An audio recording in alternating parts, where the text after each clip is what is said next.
বাবা, আমি আমি সমস্তটাই জানি, কিন্তু আমি এও জানি আমার মা হওয়াটা ডিফিকাল্ট, ইম্পসিবল নয়।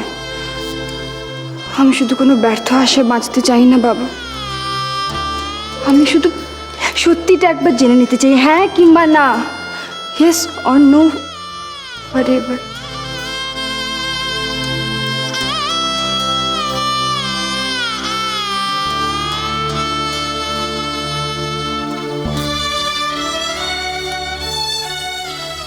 বুঝলাম, তাহলে তো কথা বলতে হবে গাইনোকোলজিস্টের সঙ্গে, ইশারার সঙ্গে কথা বলতে হবে তো। আচ্ছা ললিতা, তুই তো সব বুঝিস মা, তুই তো সব জানিস, জেনে শুনে এই কষ্টটা কেন পেতে চাইছিস বল? বাবা, আমি তোমাকে কি করে বোঝাবো? আমি একবার ডাক্তারের মুখ থেকে সরাসরি জেনে নিতে চাই। তারপরে তোমার সত্যি কিছু চাওয়ার নেই বাবা, এই তো। তুই আগে থেকে কেন ধরছিস তুই মা হতে পারবি না? বাবা প্লিজ, তুমি অ্যাটলিস্ট আমাকে ঈশানের মতো সান্ত্বনা দেওয়ার চেষ্টা করো না, আমাকে সত্যিটা জানতে দাও।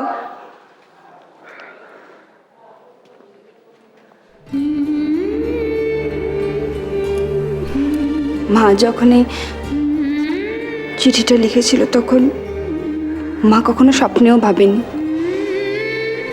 মায়ের কথাগুলো এইভাবে ব্যর্থ হয়ে যেতে পারে। চিঠি? তুই কোন চিঠির কথা বলছিস বলতো?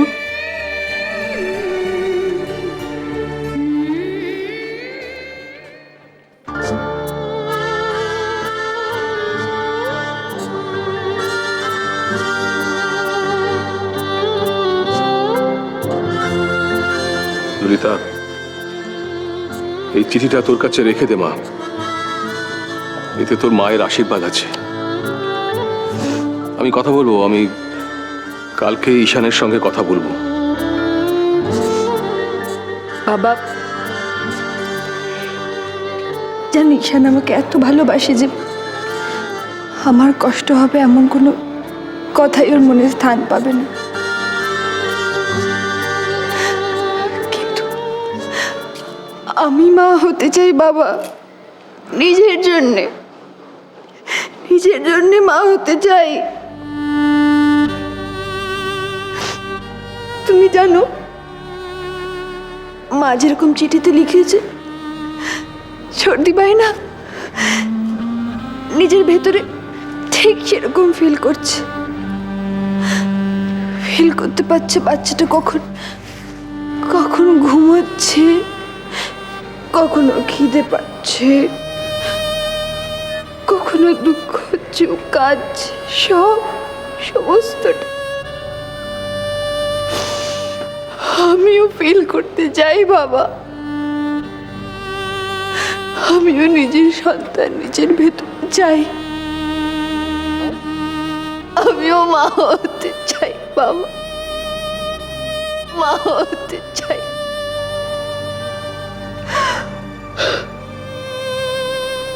আচ্ছা একটা কথা বলো তো, আমি কি করেছি?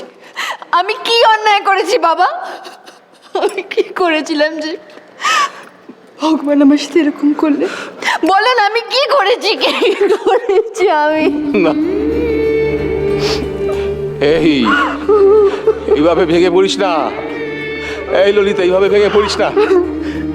তুই একটা ভয়ঙ্কর রোগের সঙ্গে এত বড় একটা ফাইট করলি তো, তবে ধৈর্য ধর মা, ধৈর্য ধর, একটু ধৈর্য ধর। আগে থেকে মন খারাপ করিস না, আমরা ডাক্তারের সঙ্গে কথা বলি আগে। হ্যাঁ, ডাক্তার কি বলেন না বলেন দেখি আগে। হ্যাঁ হ্যাঁ, তখন যা মা, অনেক রাত হয়েছে, আরে শুয়ে পড়ে গিয়ে যা।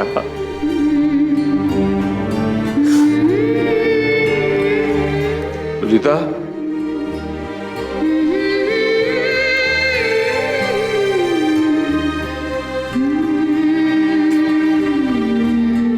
তো মায়ের আশীর্বাদ সঙ্গে রাখ, নিয়ে গেলি না?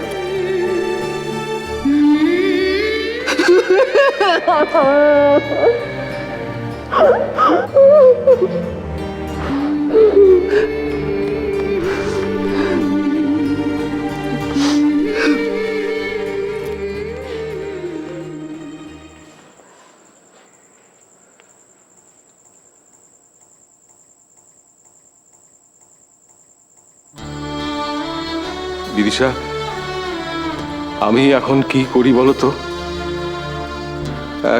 কি করি আমি এখন, কি করি? তুমি তো তোমার মেয়ের জেদ জানো। আমি তো কোনো কিছু অভাব পূর্ণ করতে বাকি রাখিনি। টাকা পয়সা, গয়নাগাটি, বাড়ি গাড়ি, জামা কাপড় সব সব সব দিয়েছি। কিন্তু এখন এখন আমি কি করি? কি করি? ললিতা এখন যা চাইছে সেটা তো প্র্যাকটিক্যালি অসম্ভব।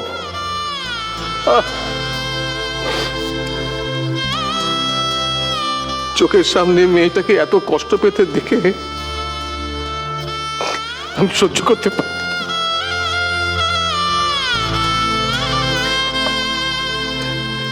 আমি সহ্য করতে পারছি না বিদিশা।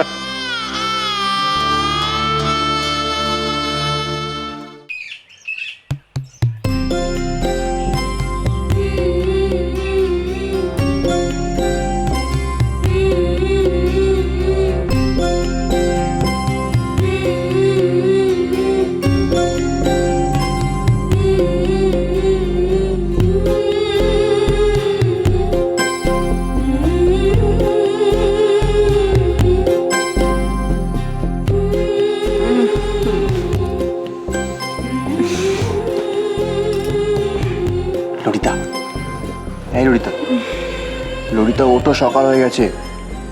এই ললিতা, ললিতা ওঠো, সকাল হয়ে গেছে। আমার দেরি হচ্ছে ললিতা, অফিস যাবো তো। আর একটু ঈশান। না একটু না, ওঠো, তোমার কফি ঠান্ডা হচ্ছে, উঠে পড়ো। এই ললিতা, ললিতা, তোমার কফি আর জুস।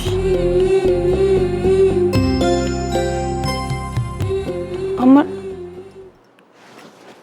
তুমি এত সকালে কোত্থেকে এলে? মানে সকাল সে, ললিতা আমি তো এখানেই ছিলাম। এলে মানে কি? এখানেই ঘুমিয়েছি রাতে আমি। তুমি না সত্যি।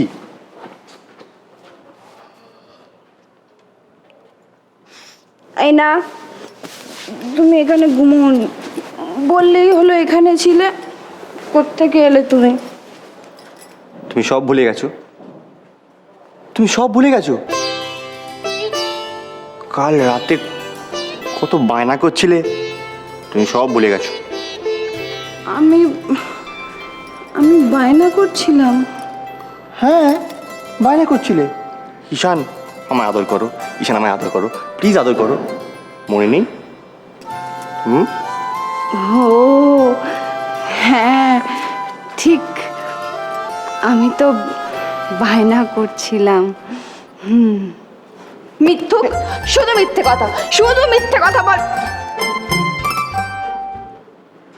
মিথ্যে বলছি না, কাল সারা রাত ঘুমাইনি, তোমায় খুব মিস করেছি। খালি মনে হচ্ছিল তুমি বোধহয় খুব খুব ট্রাভেলে আছো।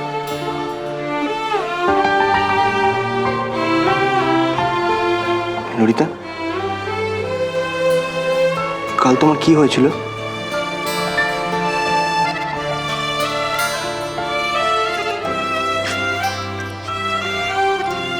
কাল রাতের ব্যাপার কাল রাতেই কেটে গেছে। আমি এখন শুধু এইটুকু জানি, এখন সকাল, আর সকালটা খুব সুন্দর, কারণ তুমি আমার কাছে আছো।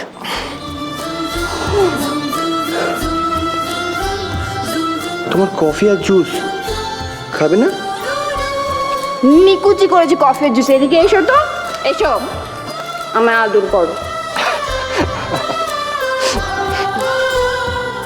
Miss you. Miss you two.